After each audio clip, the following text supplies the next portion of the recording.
Ebony Harris was a determined individual who took great pride in her home at Redwood Lake Estates, a peaceful suburban enclave known for its manicured lawns and winding cul-de-sacs. As a black woman who had worked tirelessly to achieve her dream of owning property in this reputed neighborhood, Ebony reveled in the sense of accomplishment each time she stepped out her front door. Nevertheless, despite the neat rows of houses and the friendly faces she occasionally encountered, Ebony often felt a subtle wave of curiosity from residents who weren't used to seeing a woman of color settling comfortably in their midst. Behind her single-story house, she had invested in a modest but elegant in-ground pool. It wasn't the largest or the most luxurious pool one could imagine, yet it was hers, every inch paid for through long hours of labor, careful budgeting, and unwavering dedication. This pool served as her personal refuge, a cool oasis where she could temporarily disconnect from the stresses of her managerial job at a local tech firm. After a day spent juggling deadlines and guiding her team, Ebony yearned for those quiet moments by the water, where the steady ripple of reflections reminded her of the peace she had fought so hard to obtain. In the early mornings, she would often slip outside to watch the sunrise over the towering pines at the edge of Redwood Lake Estates. With a warm mug of coffee in hand, she'd let the gentle breeze brush across her face and whisper through the branches.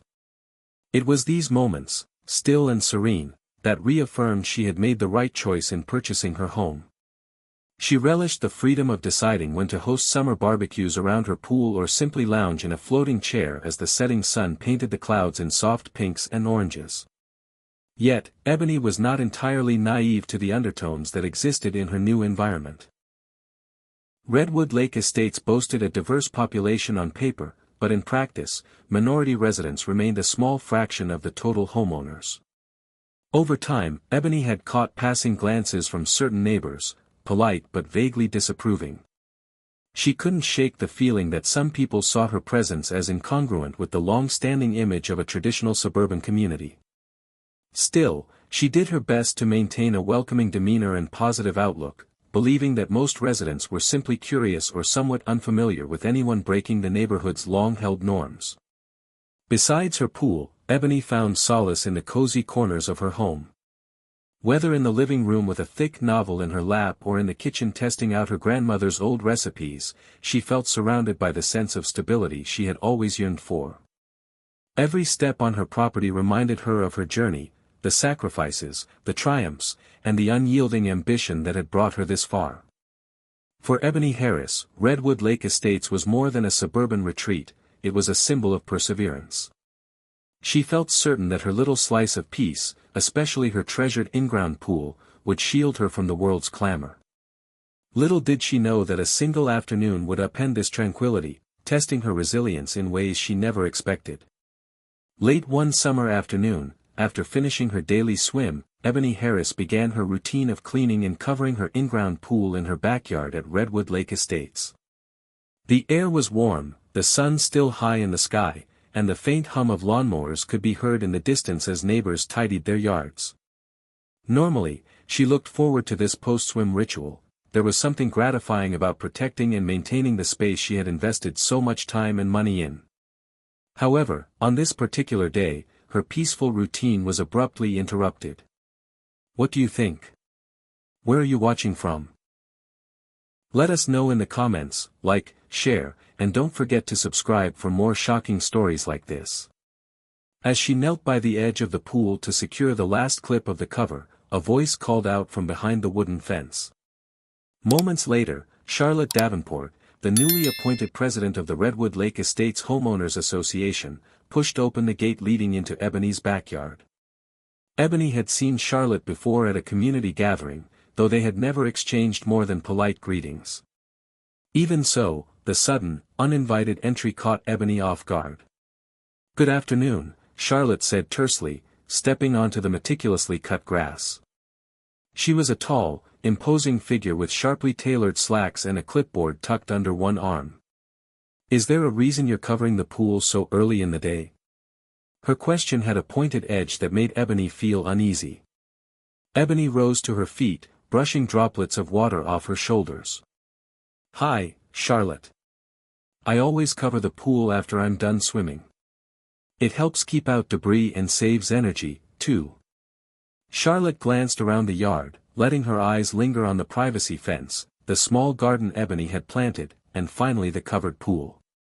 With a faint, disapproving frown, she said, "The rest of the neighborhood enjoys a certain, open aesthetic.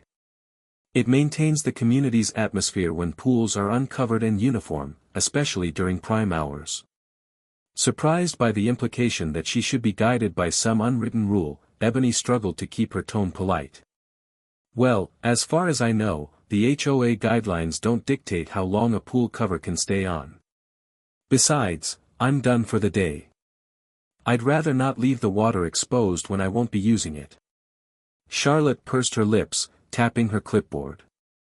"You're correct that there isn't an explicit rule. However, as the HOA president, I encourage homeowners to consider how their personal choices affect the entire community's image." Ebony felt a twinge of irritation. "I understand community standards, but I also have a right to manage my own pool. My property meets all the HOA's official guidelines." Their exchange was polite but tense.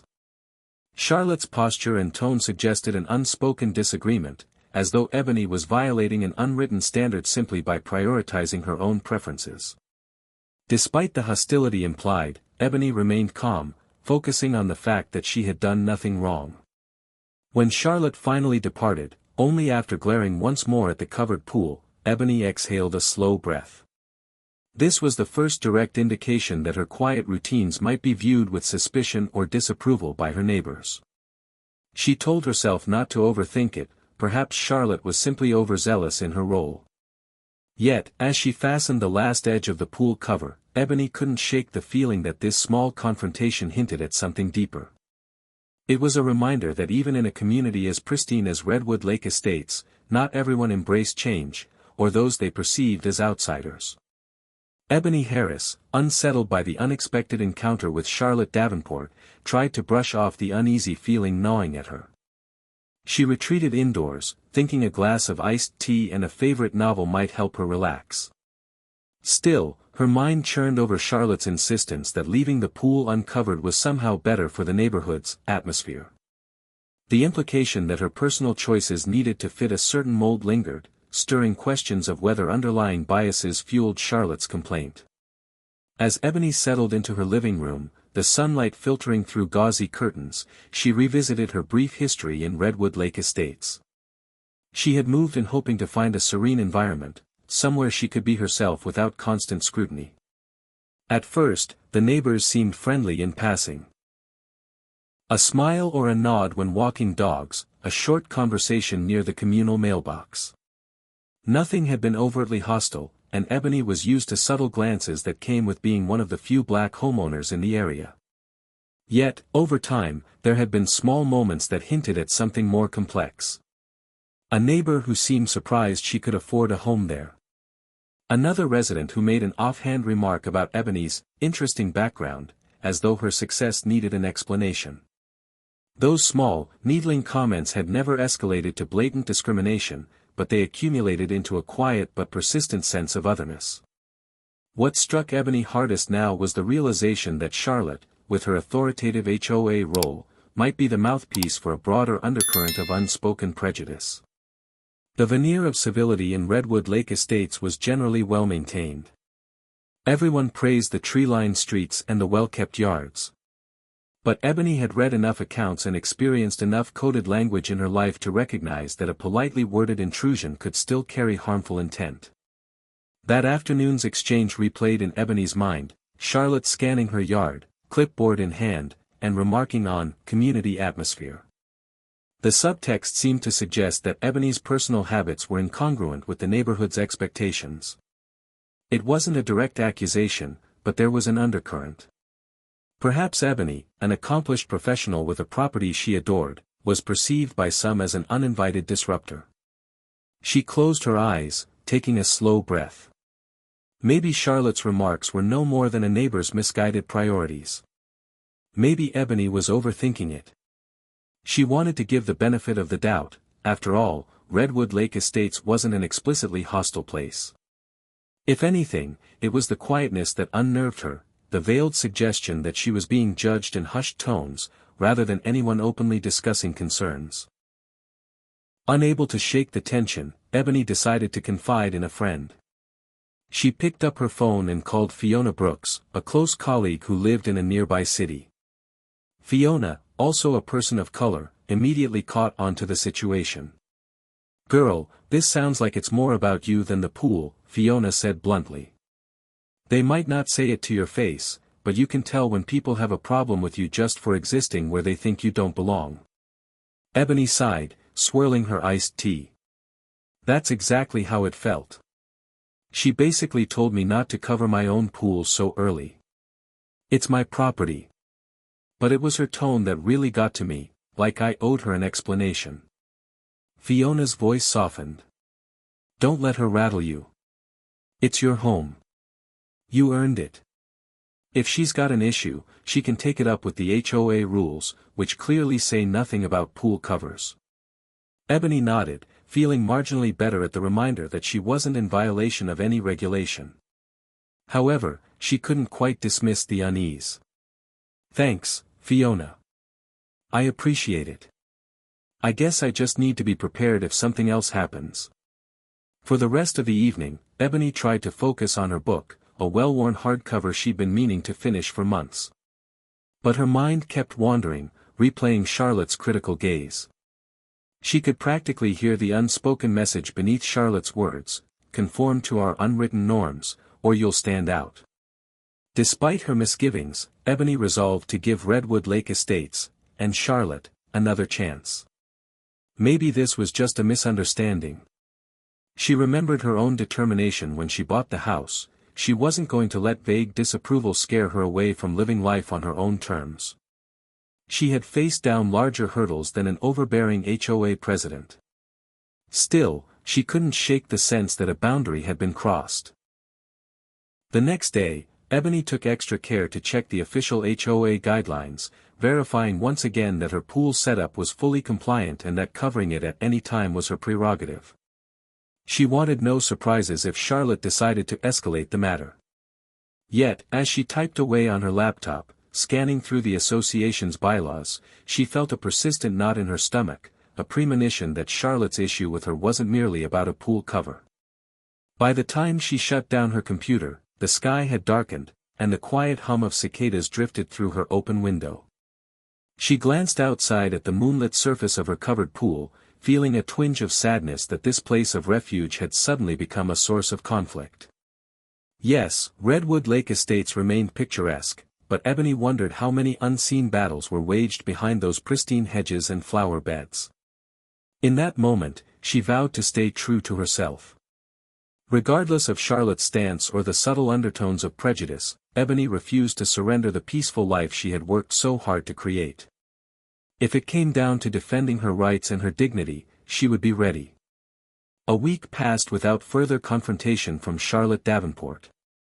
Ebony Harris began to relax, reassuring herself that perhaps the tension was just a fluke, an isolated moment of misunderstanding. She carried on with her routine, managing her demanding work schedule, watering the small herb garden lining the fence, and savoring an evening swim whenever she could. The pleasant quiet of Redwood Lake Estates lulled her into thinking that everything had returned to normal. Then, early one Saturday afternoon, while Ebony was reading a book in her living room, she heard a sharp knock on her front door. Setting aside her novel, she rose to answer it and, to her surprise, found two uniformed police officers standing on her porch. The sight of flashing patrol lights reflecting off the windows sent her pulse racing. Concerned but polite, she opened the door. "Officers," she greeted, her voice carefully calm. "Can I help you?" One officer, his name tag reading Martinez, cleared his throat. "Ma'am, we received a call about suspicious activity at this address. The caller mentioned something about you covering your pool and not coming back outside." Ebony blinked, incredulous. "Suspicious activity? Because I covered my pool?" She felt a wave of déjà vu, recalling Charlotte's earlier complaint about the pool cover. However, she forced herself to remain composed. "I'm not sure how that's suspicious, but I'd be happy to speak with you." Martinez glanced at his partner, Officer Randall, who stood with a notepad in hand. "We're just following up. The caller claimed there might be an issue since you haven't been seen using the pool after putting the cover on. She suggested someone might be hiding in your backyard." Ebony's heart sank. She couldn't imagine who else would lodge such a call, especially with such a flimsy pretext. "Well, I'm here," she said, gesturing inside her home, "and there's no one in the backyard except maybe a few squirrels. Would you like to come in or see the yard? I have nothing to hide." Martinez looked somewhat apologetic. "We do need to check the property to verify everything is fine. May we walk around back?" Ebony nodded, stepping aside so they could make their way through the gate. As they entered the backyard, she couldn't help but feel a pang of violation. Though the officers were polite, the very fact that they were there, responding to a spurious call, put her on edge. Her quiet sanctuary felt suddenly exposed to scrutiny. In the backyard, the officers found exactly what Ebony had said they would: a neatly covered in-ground pool, a handful of potted herbs along the fence, and absolutely no sign of suspicious activity. Officer Randall made a few notes, then turned to Ebony with a quizzical expression. "It's clear nothing is amiss here," he said. "Do you have any idea who might have called?" Ebony exhaled, clenching her hands to steady her nerves. She considered whether to mention Charlotte by name, but decided not to jump to conclusions without proof. "I can't be certain," she replied diplomatically. "But there was a minor disagreement a week ago about me covering the pool. I suppose someone could have misunderstood my actions." Martinez raised an eyebrow. "Well, from what we see, everything's above board. You're obviously not doing anything illegal. I apologize for the inconvenience, but we had to follow up on the call." Before they left, the officers handed Ebony a card with their contact information, advising her to notify them if she experienced any further harassment. After shutting the front door behind them, Ebony leaned against it for a moment, feeling her heart still pounding. As the squad car pulled away from her driveway, she tried to steady herself. Anger mingled with anxiety in her chest. Not only had her private space been disturbed, but now there was a record of a police visit that could feed rumors among neighbors who might already be wary of her. To clear her head, Ebony phoned Fiona Brooks again, relaying the bizarre situation. "They called the police on you for covering your pool?" Fiona repeated, incredulous. "That's insane." Ebony rubbed her temples. "It's not just that. The report they made insinuated something sinister, like I'm hiding someone or something. It's humiliating. The officers were polite, but this whole thing is absurd." Fiona was quiet for a moment. "You need to document this, Ebony," she finally said. "Keep track of every incident, every odd interaction. If this keeps escalating, you'll need evidence to show a pattern." That night, Ebony typed up a detailed account of the events in a digital journal, including exact times, the officers' names, and the nature of the complaint. She also made a mental note to look into whether other homeowners in Redwood Lake Estates had faced similar issues. Although she hadn't had much direct interaction with others, beyond casual waves and small talk, she suspected she wasn't the first or only target of Charlotte's scrutiny. As she tried to settle into bed, Ebony found sleep elusive. She kept replaying the visit, the faint red and blue lights reflecting on her living room walls, and the uncomfortable questions that Officer Martinez and Officer Randall had asked. Despite their courteous manner, the experience left her feeling exposed. A part of her wondered if calling the police might be part of a larger ploy to intimidate her into compliance with some unwritten social code of Redwood Lake Estates. If so, Ebony resolved she would not yield. She was within her rights to cover her pool, enjoy her property, and live without the looming fear of false accusations. A few days after the police visit, Ebony Harris found herself revisiting the unsettling episode in her mind. The idea that Charlotte Davenport had likely orchestrated the call didn't sit well with her, but she struggled to find concrete evidence tying Charlotte to the incident. She went about her usual routine, morning coffee in the backyard, the daily commute to her tech firm, and quiet evenings with a book or a swim, but she couldn't shake the feeling that she was being watched. Late in the week, a notification on her phone jolted her out of her midday reverie, a voicemail from Officer Martinez. "Ms. Harris," his recorded voice began, "we'd appreciate a follow-up conversation if you have time. Please call us back at your earliest convenience." Ebony's stomach tightened as she listened. She dialed the number immediately, heart pounding. Martinez answered with a courteous greeting. "Thanks for getting back to me so quickly," he said. "We've been looking into the call that was made last weekend."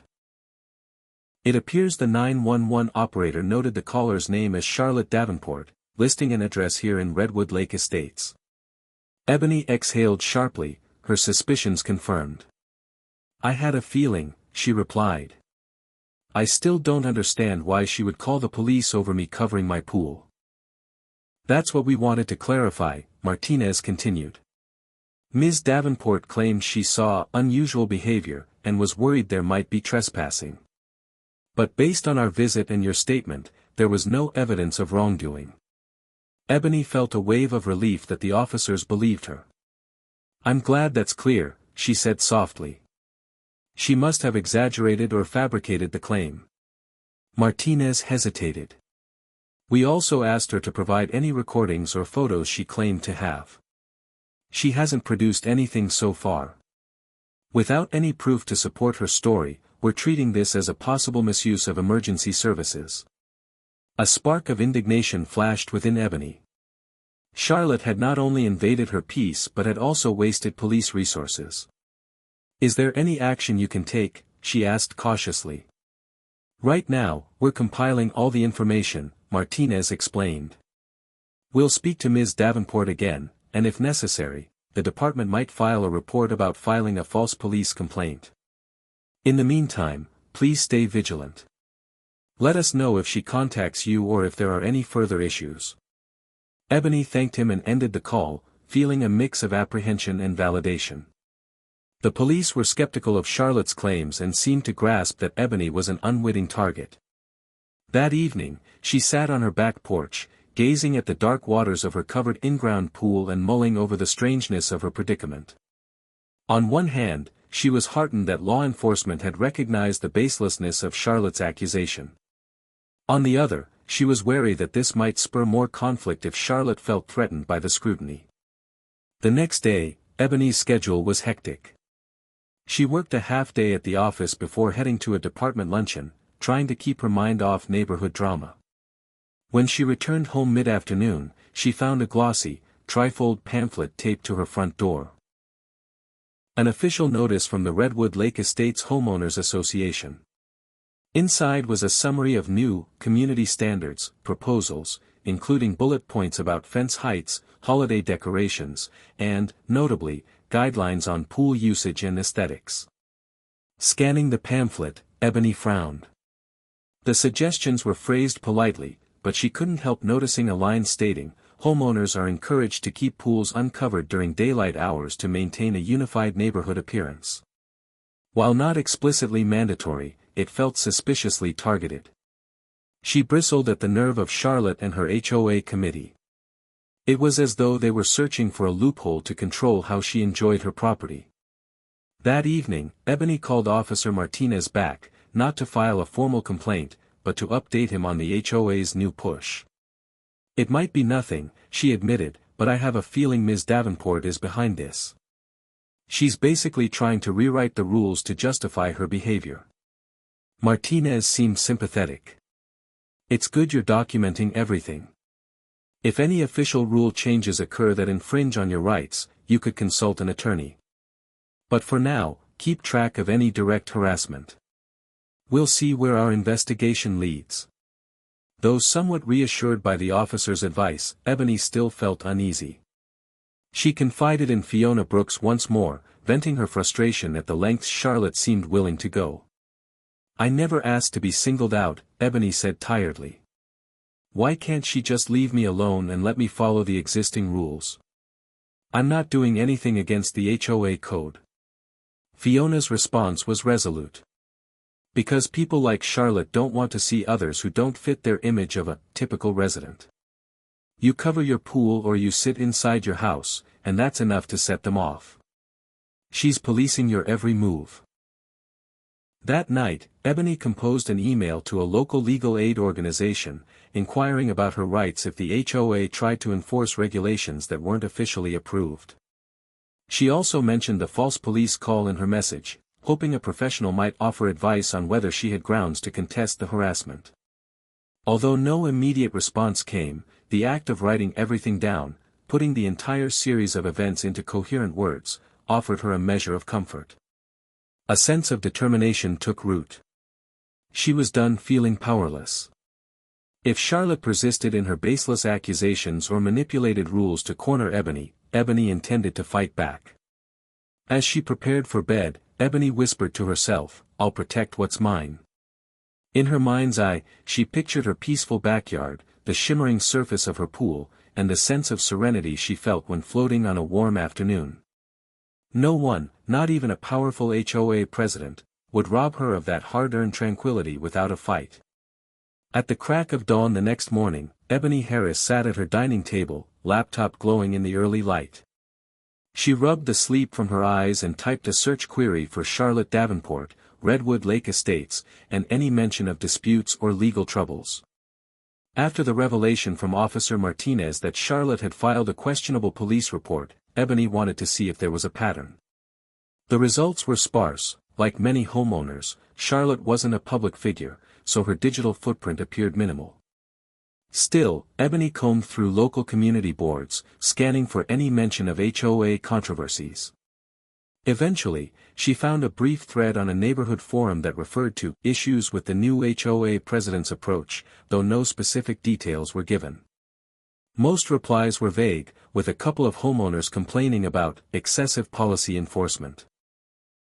Ebony bookmarked the thread, deciding to revisit it after more thorough research. Later that day, Fiona Brooks came over, armed with her own laptop and unwavering determination. "Let's see if we can piece something together," she said, setting up shop at Ebony's kitchen counter. Over mugs of strong coffee, the two women scoured local court dockets for any civil disputes involving Charlotte's name. They checked property records, homeowner association meeting minutes, anything that might contain a clue. "Here's something," Fiona said suddenly, pointing to a brief snippet on her screen.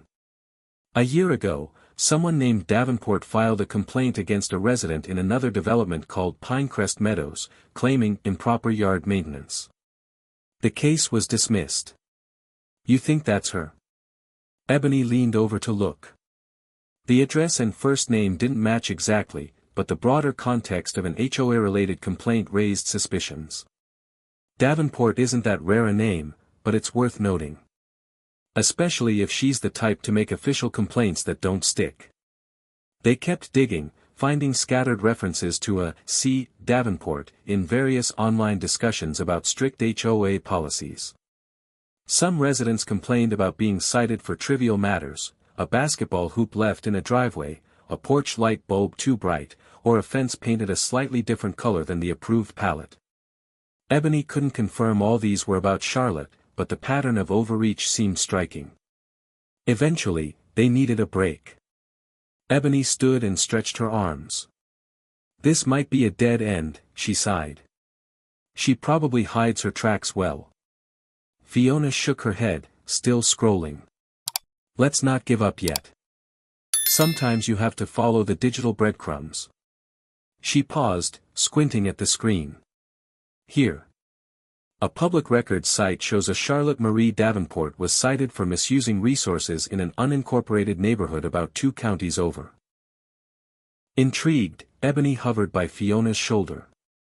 The listing was cryptic, referencing a complaint lodged by local authorities. It hinted at repeated false reports or nuisance calls to law enforcement.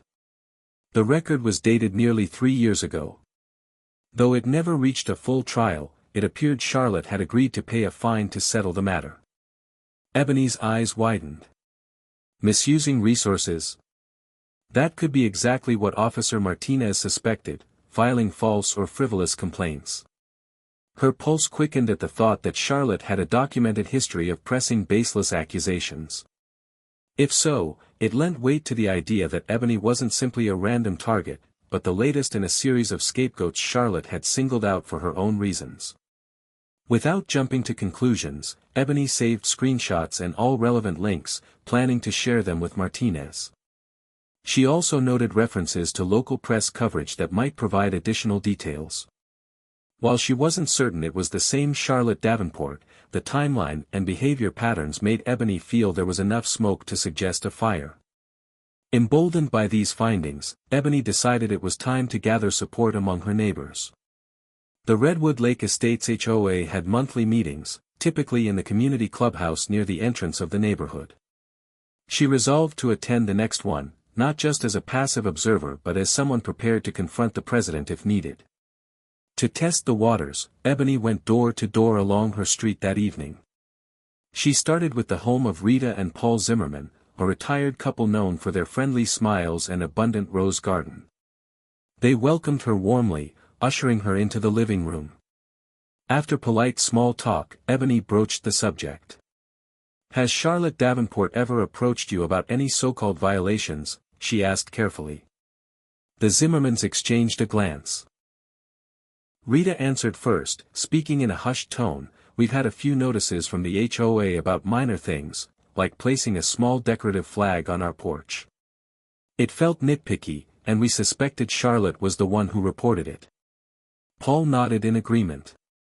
"We've heard rumors she's singled out other homeowners too. Usually over trivial matters." Ebony's heart sank and soared at once. It was disheartening that Charlotte wielded her authority so freely, but also validating to know she wasn't alone in her predicament. Sensing the Zimmermans' caution, Ebony explained her situation, how the police had been called and how she suspected Charlotte was behind it.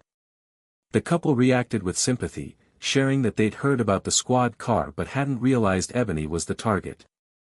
By the time she left their home, Ebony felt a renewed sense of purpose. She knocked on a few more doors, gathering small anecdotes that painted a clearer picture of Charlotte's pattern of harassment. While not everyone had a story, those who did expressed relief at finally discussing it openly. Armed with this information, Ebony planned to compile it into a concise summary for the police, and possibly the other HOA board members. She believed the best way to counter Charlotte's overreach was to show a consistent pattern of misbehavior. Though Ebony couldn't predict how far Charlotte might go, she resolved to stand firm, buoyed by the knowledge that she wasn't alone. That night, after Fiona headed home, Ebony sat by her laptop under the kitchen's warm overhead light and organized her newfound evidence. She titled the folder, HOA Misconduct, C. Davenport, and felt a semblance of confidence settle over her. She might be one voice, but she was a determined one. With the background check hinting at Charlotte's history and neighbors beginning to speak up, Ebony sensed the tide was slowly shifting in her favor. The tension in Redwood Lake Estates had been quietly simmering for weeks when the situation took a sharp turn no one quite expected. Ebony Harris had spent countless hours compiling documentation, screenshots of suspicious references to Charlotte Davenport's past, notes from neighbors who had felt targeted, and her own detailed accounts of each unsettling event. She was prepared to present her findings at the upcoming HOA meeting, but events would unfold faster than she anticipated. Early one Saturday morning, Ebony was sipping coffee on her front porch when she noticed two police cruisers roll into the neighborhood. She watched as they stopped in front of Charlotte Davenport's house, an imposing two-story with neatly trimmed hedges and an immaculate driveway. The officers exited their vehicles and approached Charlotte's front door. Ebony strained to see what was happening from her vantage point, her heart pounding with curiosity and a trace of apprehension. At first, the scene was quiet. One of the officers knocked, and after a few moments, Charlotte stepped outside. She appeared flustered, glancing nervously around as the officers spoke. Ebony couldn't hear their words, but the exchange didn't look friendly. Within minutes, Charlotte was led away in handcuffs, her face a mixture of disbelief and anger. Her posture spoke volumes. From the stiffening of her shoulders to the flash of her eyes, Charlotte clearly couldn't comprehend how her position as HOA president hadn't shielded her from the law. Ebony set her coffee mug down, her hands trembling. She watched the officers guide Charlotte into the back of one cruiser while the other officer retrieved a file from his patrol car. Neighbors stepped out onto their porches, peeking from behind curtains or gathering in small clusters on the sidewalk. Whispers and murmurs spread like wildfire. What's going on? Did someone get hurt? Why is the HOA president in handcuffs? Seeking clarity, Ebony decided to walk over to a small group of neighbors gathered across the street. Among them was Rita Zimmerman, who looked just as startled. I heard from a friend who works with the police department that Charlotte's been under investigation for making repeated false reports and abusing her HOA power, Rita whispered, her voice tinged with cautious excitement. Apparently, one of those reports is tied to you, Ebony. Ebony's stomach churned. She never expected the situation to escalate to an arrest, yet a part of her felt an odd sense of relief, validation that her concerns hadn't been paranoia. I knew she made a false report about me covering my pool. But I never thought they'd actually arrest her, she said, her voice trembling slightly. Within minutes, the patrol car carrying Charlotte pulled away from the curb. An eerie hush fell over Redwood Lake Estates as neighbors exchanged glances. Ebony found herself fielding questions from those who suspected she had been directly involved in unveiling Charlotte's misconduct. She explained her experiences, from the unwanted confrontation about her pool cover to the baffling 911 call. The neighbors listened, some nodding in recognition as they recalled their own minor run-ins with Charlotte. Later that day, Ebony received a call from Officer Martinez. He confirmed that Charlotte had been taken into custody following the discovery of multiple instances where she had fabricated complaints or misused emergency services to harass residents. Your documentation helped us see a pattern, he said. Combined with her previous record in another county, it gave us probable cause to act. We've also received a statement from the HOA board that they never authorized her to enforce rules not on the books. Despite the gravity of the situation, Ebony felt a sense of vindication wash over her. Thank you for letting me know, officer, she said. What happens now? She'll face charges for misusing 911 and possibly for harassment, depending on what the investigation turns up. We'll keep you in the loop, Martinez replied. After hanging up, Ebony pressed a hand to her chest, feeling her heartbeat slowly steady. Word of Charlotte's arrest spread like lightning throughout Redwood Lake Estates. Emails buzzed back and forth, texts were exchanged, and the neighborhood's informal social media group lit up with speculation. Some expressed shock that a seemingly respectable HOA president could behave in such a manner, others admitted they weren't surprised, given her track record of nitpicking and intimidation. In the days that followed, the Redwood Lake Estates HOA board announced an emergency meeting to address Charlotte's abrupt departure and discuss the vacant president's seat. Ebony, while apprehensive about attending, knew she had to be there. She wasn't sure if her presence would be met with support or skepticism, but she wanted to ensure that the truth about Charlotte's actions would be publicly acknowledged. When the meeting date arrived, Ebony walked into the community clubhouse with her shoulders squared, a folder of evidence tucked under her arm. The room buzzed with murmurs and the scraping of chairs. A handful of neighbors offered sympathetic smiles, some even approached to thank her for helping to expose the problems with Charlotte's leadership. At the front of the room, the remaining HOA board members, who had kept mostly silent until now, looked uneasy. They were faced with the daunting task of explaining how their president had been allowed so much unchecked power. Ebony sat quietly, waiting for her moment to speak, determined to ensure that the culture of Redwood Lake Estates would not revert to its old ways once the uproar died down. Charlotte Davenport's arrest was not the end of the story, but it was a turning point. For Ebony, it marked the moment when her quiet struggle for respect and dignity in a seemingly tranquil suburb transitioned into a collective reckoning. The veil had been lifted, Redwood Lake Estates could no longer pretend that prejudice and overreach didn't exist within its pristine boundaries. Now, they would need to decide how to move forward as a community in the aftermath of one person's misuse of authority. Following Charlotte Davenport's arrest, the board of Redwood Lake Estates found itself facing a confluence of outrage, confusion, and urgent demands for transparency. Within days, the interim HOA chair scheduled a special gathering in the community clubhouse, a low-slung building by the neighborhood's entrance that typically hosted holiday parties and craft fairs rather than crisis meetings. Despite the short notice, word traveled quickly, and an uncharacteristically large crowd assembled, filling rows of metal folding chairs. Ebony Harris arrived early, determined to secure a seat in the front row. Clutching a folder containing her meticulously organized notes, screenshots, and printed statements from neighbors, she felt a mixture of nerves and resolve. After all, this was the opportunity for Redwood Lake Estates to confront its problematic leadership publicly.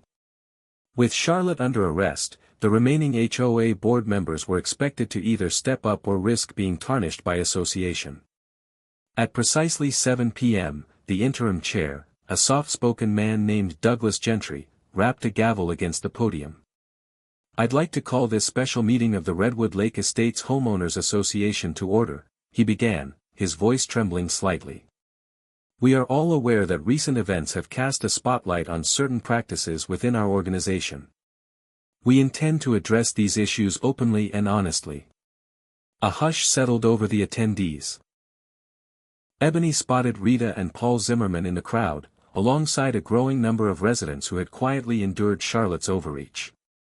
The tension was almost palpable, as though everyone were bracing for revelations they already suspected. Douglas inhaled deeply, scanning the room before continuing. "First and foremost, I want to clarify that Charlotte Davenport has been officially removed from her position as HOA president, effective immediately. She is no longer authorized to act on behalf of this organization." A wave of murmured relief swept through the room, punctuated by a smattering of hushed applause. Ebony exhaled, grateful that the most urgent action had been taken. Yet she knew that one person's removal might not be enough to fix deeper issues. Douglas nodded gravely. "As you all are aware, Ms. Davenport was arrested on charges related to filing false police reports and possibly other forms of harassment. We, as your board, have initiated an internal review to ensure that any questionable policies introduced during her tenure are examined and, if necessary, repealed." Now came the moment Ebony had both dreaded and anticipated. She raised her hand, and when Douglas acknowledged her, she stood, clearing her throat. "I have documentation I'd like to share," Ebony said, stepping toward the podium. Her voice projected clearly, fueled by a desire for justice and clarity. "It includes records of repeated harassment by Ms. Davenport, instances of her citing non-existent rules, and statements from neighbors who felt targeted." Douglas beckoned her forward. Ebony laid out copies of her documents, swiftly summarizing the timeline of events: Charlotte's initial confrontation about the pool cover, the 911 call, the officer's skepticism, and the subsequent background check revealing a pattern of false complaints. As Ebony spoke, heads turned, and quiet gasps escaped some in the audience. Many were unaware just how far Charlotte had gone. When Ebony finished, a tense silence gripped the room. Finally, Linda Ramos, a middle-aged board member who oversaw the neighborhood's landscaping committee, spoke up. "Ms. Harris, I'm sorry you had to endure this. I believe all of us owe you an apology if we failed to see what was happening." Others chimed in, some offering sympathy, others acknowledging their own experiences of Charlotte's micromanagement. A neighbor recounted how Charlotte had once threatened fines for a child's bicycle left on the front walkway. Another shared that Charlotte had confronted them over the color of their seasonal wreath, insisting it violated community standards, though no such policy existed. It seemed that Ebony's story had ignited a willingness among residents to publicly air their grievances. Douglas, though clearly rattled by the volume of complaints, maintained his composure. "I propose we form a special committee, made up of board members and residents, dedicated to reviewing all HOA guidelines for clarity and fairness.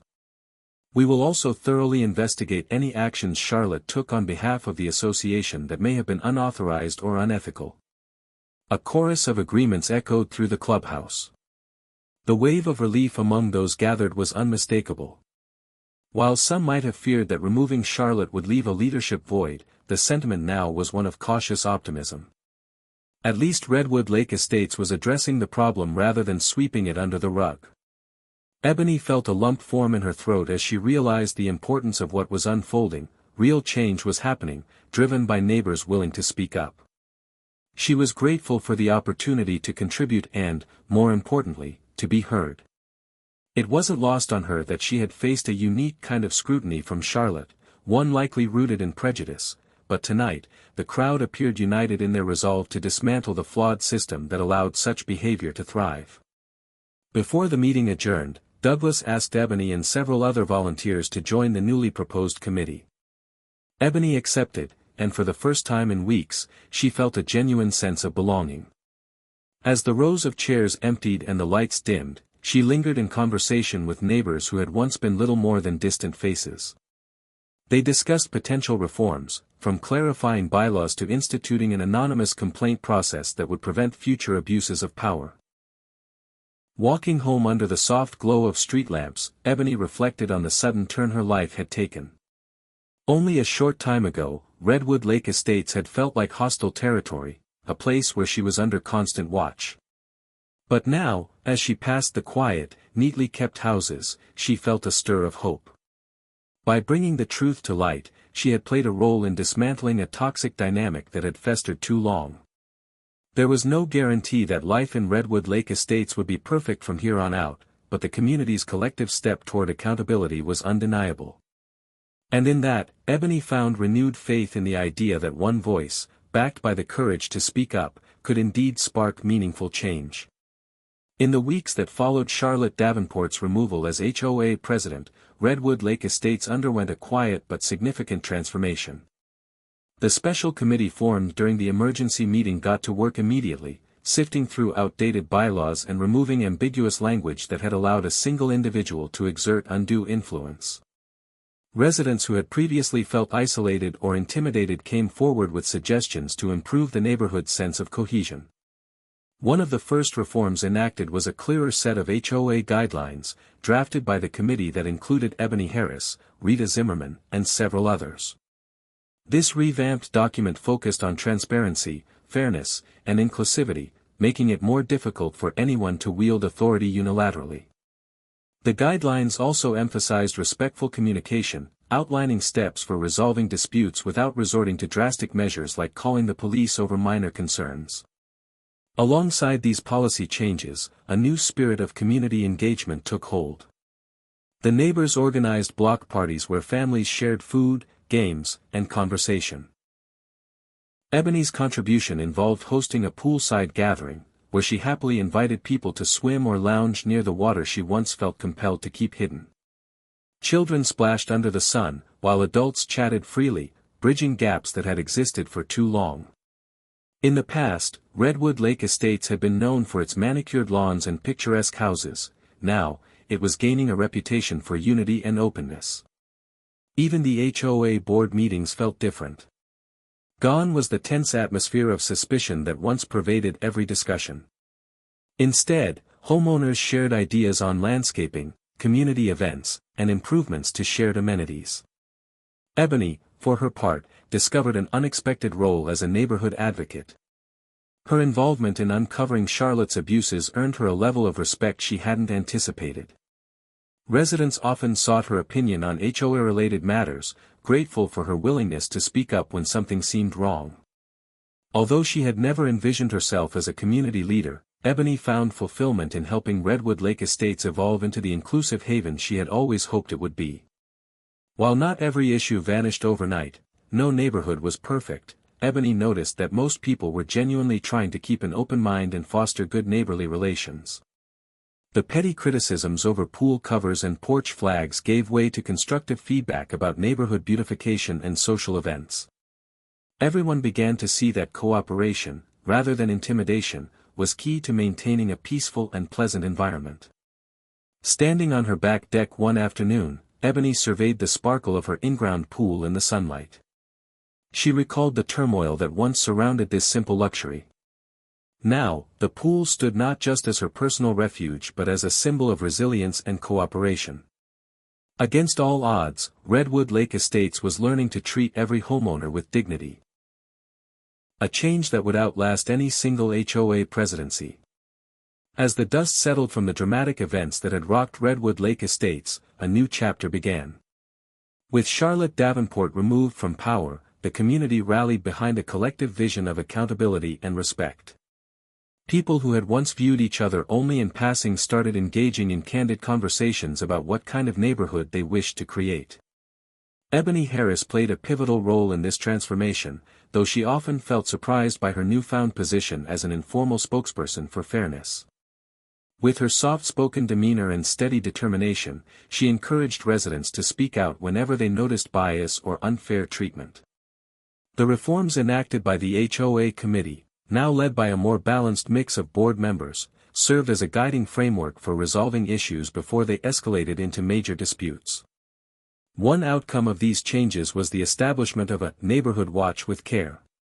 Unlike typical neighborhood watches, which focused solely on security, this group emphasized mutual support and open dialogue.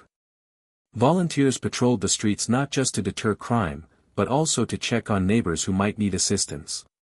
The goal was to ensure everyone felt seen and heard, moving beyond the suspicion and divisiveness that once haunted the community.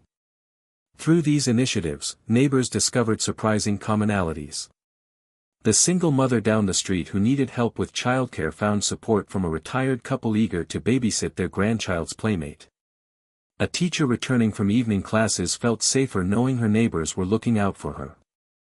Small acts of kindness multiplied, stitching together a neighborhood tapestry that was stronger and more vibrant than before. Ebony's once anxious decision to move to Redwood Lake Estates now felt validated. Standing on her freshly painted deck, overlooking the sparkling in-ground pool where it all began, she felt a surge of pride. She had fought for her right to enjoy her property without fear or prejudice, and in doing so, she had inadvertently ignited a movement of unity. The community she saw taking shape was far from perfect, but it was undeniably on the path to becoming a place where everyone could flourish. Reflecting on the journey, Ebony understood that real change rarely comes without challenges. The arrest of a once influential HOA president might have seemed an extreme measure, but it had exposed a systemic flaw that required collective courage to address. Now, Redwood Lake Estates served as a testament to the power of perseverance and honest communication. Homeowners learned that it was not enough to keep their lawns trimmed and their houses immaculate, they also needed to nurture a culture of inclusivity. In that spirit of renewed hope, Ebony welcomed the future. She resolved to keep advocating for equitable treatment, not just in her own backyard but throughout Redwood Lake Estates. After all, she knew firsthand how a single spark of truth could illuminate an entire community, transforming it into a place everyone was proud to call home. Hey everyone! If you found this story powerful and meaningful, please show your support by hitting the like button, subscribing to the channel, ringing the bell to never miss our thought-provoking content. Your support helps us continue sharing stories that inspire, educate, and challenge perspectives. Thank you for being part of this journey.